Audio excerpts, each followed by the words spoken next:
Sir, അങ്ങിവിടെ സംസാരിച്ച് മുകുന്ദൻ സാറായിട്ട് സംസാരിച്ച് ആദ്യം മുതൽ അവസാനം വരെ മുന്നോട്ട് വെച്ച നമ്മുടെ ഇപ്പോൾ ഇന്ത്യ നേരിടുന്ന ഹിന്ദുത്വ ഭീഷണി, BJP-യുടെ ഫാസിസ്റ്റ് ഭരണത്തിൻ്റെ ഈ ഒരു മുന്നോട്ടുള്ള പോക്ക്.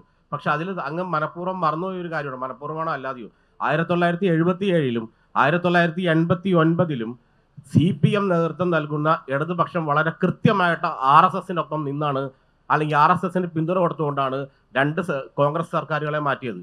89-ൽ വളരെ കൃത്യമായിട്ട് EMS അന്ന് 1989 ആഗസ്റ്റ് മാസത്തിലാണെന്നാണ് കോൺഗ്രസിന്റെ അധികാരക്കുത്തക തകർക്കുക, BJP വന്നാലും പ്രശ്നമില്ല എന്നുള്ള രീതിയിൽ ദേശാമാന്റെ ഫ്രണ്ടിൽ എഴുതി. പക്ഷെ നിങ്ങൾ ചെയ്ത പാപത്തിന്റെ, ഇടതുപക്ഷത്തിന്റെയും കമ്മ്യൂണിസ്റ്റുകളുടെയും വലിയൊരു പാപത്തിന്റെ സന്തതിയാണ് ഈ മോഡിയുടെ ഫാസിസ്റ്റ് സർക്കാർ എന്ന് ഞാൻ നിഷ്പ്രയാസം പറയും.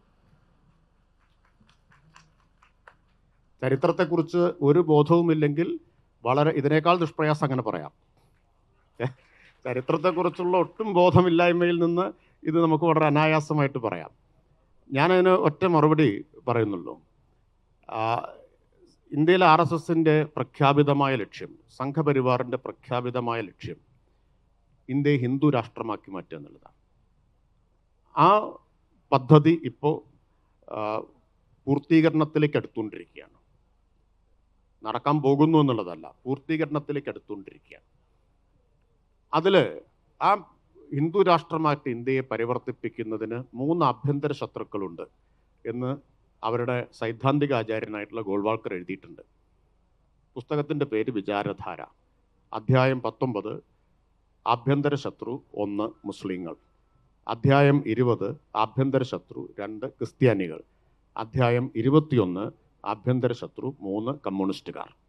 അതാണ് കമ്മ്യൂണിസ്റ്റുകാരുടെ RSS-ഉം തമ്മിലുള്ള ബന്ധം. മനസ്സിലായോ?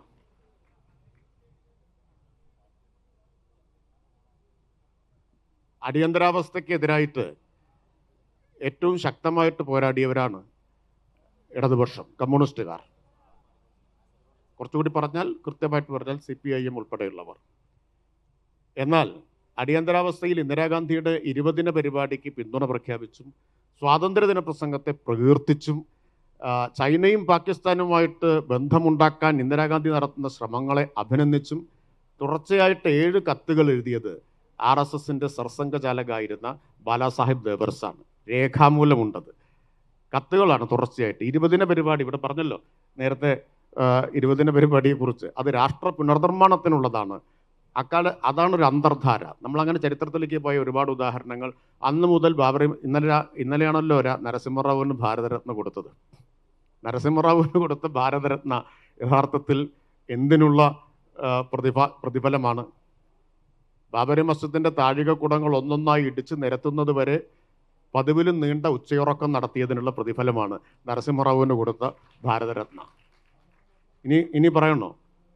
48-ൽ നെഹ്റു വിദേശത്ത് പോയ സമയത്താണ് കോൺഗ്രസ് വർക്കിംഗ് കമ്മിറ്റിയിൽ തീരുമാനമെടുത്തത് കോൺഗ്രസിൽ RSS-കാർക്ക് മെമ്പർഷിപ്പ് കൊടുക്കാം എന്ന്, സർദാർ പട്ടേലിൻ്റെ നേതൃത്വത്തിൽ.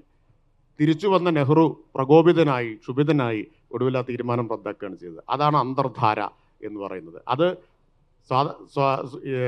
സ്വാതന്ത്ര്യത്തിൻ്റെ ആദ്യകാലം മുതൽ, അല്ലെങ്കിൽ സ്വാതന്ത്ര്യ സമരകാലം മുതൽ തന്നെയുള്ള ഒരു അന്തർധാരയാണ്.